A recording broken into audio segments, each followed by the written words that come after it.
Jusqu'où va aller le rapprochement entre Rabat et Pretoria si certains avaient des doutes depuis quelques semaines, depuis notamment quelques déclarations du nouveau président sud-africain Cyril Ramaphosa, discours, on le rappelle, de politique politicienne pour rassurer un clan plutôt favorable au Polisario. Eh bien, le rapprochement se fait de plus en plus ressentir. Le rachat par Sanlam, l'opérateur sud-africain de Saham Assurance, et désormais le roi Zulu, le chef traditionnel le plus influent en Afrique du Sud, qui est au Maroc pour participer demain au Forum mondial de Crans-Montana. Il a livré dans une interview à la MAP Johannesburg sa vision des relations entre Rabat et Pretoria. Il plaide en faveur du renforcement des relations entre ce pays et le Maroc. Ayman Chiraghi, dans les années 90, on commençait à assister à un début de rapprochement entre Rabat et Pretoria. Depuis, il s'est interrompu. On peut imaginer que depuis cette poignée de main entre Jacob Zuma fin novembre et le roi Mohamed VI, on va reprendre tranquillement un rapprochement entre les deux puissances du continent. Absolument, et ça a démarré. C'est un rapprochement économique avec cette acquisition. Et j'aimerais juste attirer l'attention des auditrices et auditeurs que ce n'est pas le premier investissement sud-africain au Maroc. Et il y en a d'autres, et ils sont nombreux, surtout dans le domaine de la propriété immobilière et également dans d'autres produits. Maintenant, le rapprochement, comme j'ai dit, n'est pas uniquement qu'économique, il est culturel, avec la visite du roi des Zoulous au Maroc pour participer au célèbrement connu Forum Crans-Montana. Mais également, je viens d'avoir l'information il y a quelques jours, c'est également un rapprochement, également même sportif, parce que le président de la Fédération africaine de football, et qui était la personne chargée de dossier de candidature de l'Afrique du Sud en 2010, a également exprimé son soutien le plus absolu à la candidature du Maroc pour la Coupe du Monde 2026. Ça n'est pas rien. Fini la compétition pour 2010 avec cette défaite de 2 voix pour le Maroc en faveur de l'Afrique du Sud. En 2006.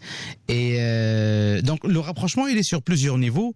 Et l'Europe l'avait compris juste après la Deuxième Guerre mondiale. Pour faire la paix, il faut faire du business. Plus on fait du business, moins on a de chances de voir ressurgir des conflits entre nous. L'Union européenne et le projet de l'Union européenne est né dans une logique de croiser les investissements de part et d'autre pour éviter les conflits futurs. Et c'est ce que le Maroc essaie de faire, pas uniquement qu'avec l'Afrique du Sud, mais également avec d'autres pays protagonistes qui étaient pro-Polisario. Là, c'est une concrétisation réelle de ce rapprochement. Nous sommes en train de le voir sur le terrain.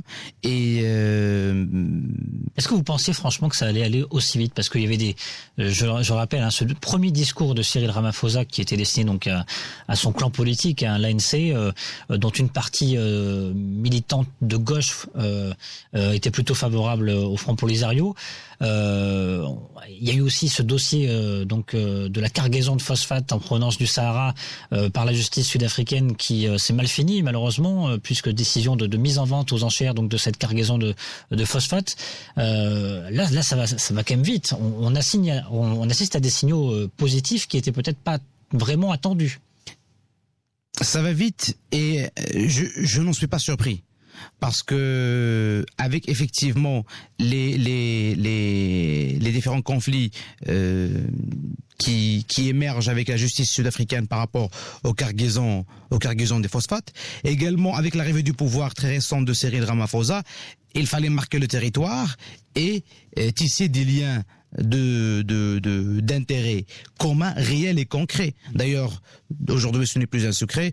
Tout le monde sait que le nouveau acquéreur de Saham Assurance n'est autre que le beau-frère du président sud-africain Cyril Ramaphosa, dont l'autre sœur également, ils ont une grande sœur qui est l'épouse d'un certain monsieur qui s'appelle Jeff Radebe, qui est l'actuel ministre de l'énergie et qu'il était depuis 1994. Donc, alors que ça fait plusieurs années que des compagnies d'assurance internationales essaient de mettre le pied au Maroc. Mais il y a bien sûr le très fort lobby de la Fédération marocaine d'assurance et de réassurance, et également la CAPS, l'ex-DAPS, qui un peu jonglait sur ces dossiers mis sur sa table. Mais aujourd'hui, on ouvre la possibilité à une entreprise sud-africaine. C'est un enjeu géopolitique. C'est une information à prendre en mesure. C'est que le Maroc souhaite entamer une nouvelle relation en donnant accès au capitalisme sud-africain en leur donnant accès à un secteur stratégique qui est l'assurance au Maroc. C'est le début d'une relation économique, à mon avis, qui va être fructueuse dans les années à venir et qui va avoir son impact, bien sûr, sur le conflit du Sahara avec le Front Polisario. Les banques et les assurances marocaines qui sont très implantées, y compris sud-africaines, sur le continent africain, mais c'est vrai que cette acquisition, en tout cas de la part de l'opérateur sud-africain Sanlam, va être un joli coup pour davantage s'axer sur le continent africain. Amine Diouri, je le disais en introduction, il va y avoir 3 représentants de l'ANC qui participent également à Darla, le Sahara marocain, à ce forum Crans-Montana.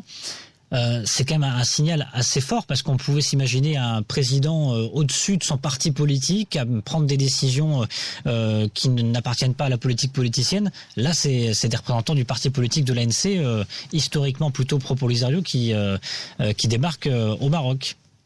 Oui, effectivement, le geste politique, il est là. Maintenant, ce qui va en retourner d'un point de vue économique, il faut quand même attendre un petit peu parce que je rappellerai quelques petits chiffres, notamment en matière d'échange entre l'Afrique du Sud et le Maroc. Je prends les chiffres. Alors les derniers que j'ai, c'était 2015. En termes d'échange en termes de commerce extérieur, c'est un déficit de 900 millions de dirhams au défaveur du Maroc, c'est-à-dire 1 milliard d'exportation, 100 millions seulement d'importation. Donc on voit bien qu'aujourd'hui les échanges en matière de commerce extérieur sont relativement faibles entre nos deux pays. Et par ailleurs, en matière d'IDE, alors certes, mon collègue a justement cité le fait que en tout cas certaines entreprises sud-africaines investissaient au Maroc, notamment maintenant avec l'arrivée de Sanlam de manière directe dans le 100% du capital de Sam Assurance. Mais inversement, la réciproque n'est pas vraie. C'est-à-dire qu'aujourd'hui, on ne trouve pas d'entreprises marocaines qui ont des investissements en Afrique du Sud. C'est un marché anglophone, on le rappelle. Peut-être, mais l'argent, l'argent n'a pas de nationalité. Les Sud-Africains ont bien compris le potentiel du Maroc. Après, je pense que les Marocains ont aussi vu le potentiel du marché sud-africain. Donc après, il faut voir aussi quelles sont les raisons aujourd'hui à ce non-investissement. Est-ce que c'est une raison politique? Et c'est vrai que il y a les signes positifs politiques qui ont lieu maintenant, mais c'est vrai, vous avez bien fait de rappeler l'affaire de la cargaison de l'OCP, parce que malgré tout, ça pose un vrai problème pour moi en matière d'affaires, c'est-à-dire que une juridiction étrangère prend une décision qui n'est pas de sa compétence et qui va en défaveur d'une entreprise marocaine. Je trouve ça peut refroidir quelques entreprises marocaines. Ça peut être un prochain défi justement du prochain patron, des patrons ou patronnes, des patronnes, pas des patrons pardon, puisqu'il y aura une nouvelle élection de la CGM à la tête de la CGM dans les prochaines semaines. L'axe justement Rabat-Pretoria au niveau économique, au niveau entreprise à renforcer. Ah oui, complètement. Il est évident que si on reste sur ce climat-là, et notamment en matière juridique, cette interprétation de la loi, c'est évident que ça se fera en défaveur des entreprises marocaines. Elles n'auront pas intérêt à aller sur le marché sud-africain. Or, ce n'est pas l'idée pour moi. Je me fais d'un rapprochement. Ayman Chiraghi, pour conclure. Juste pour ajouter une chose, c'est que les 3 représentants du parti au pouvoir, l'ACN, qui accompagnent le roi des Zoulous au Maroc, ils font partie effectivement de la tribu Zoulou.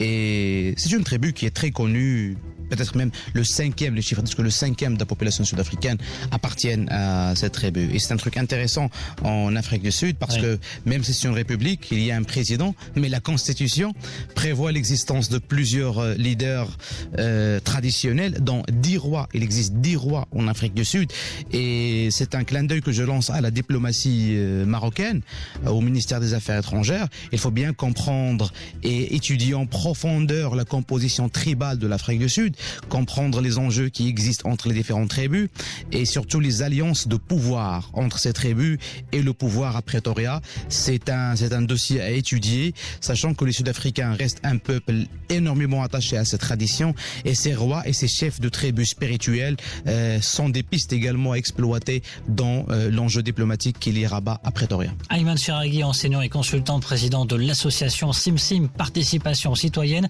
Merci, à très bientôt. Merci à vous. Amine Armin Dury également avec nous ce matin. Merci beaucoup pour votre participation. À très bientôt. Merci beaucoup. À bientôt. Vous êtes responsable PME chez InfoRisk Dun & Bradstreet, premier réseau mondial de l'information financière. Vous restez avec nous dans quelques instants. Les experts atlantiques, votre émission citoyenne avec Fessat Allaoui à 10h. Le point info en langue arabe avec Mourad Baba. Je vous retrouve demain pour un prochain numéro des Décodeurs Atlantiques.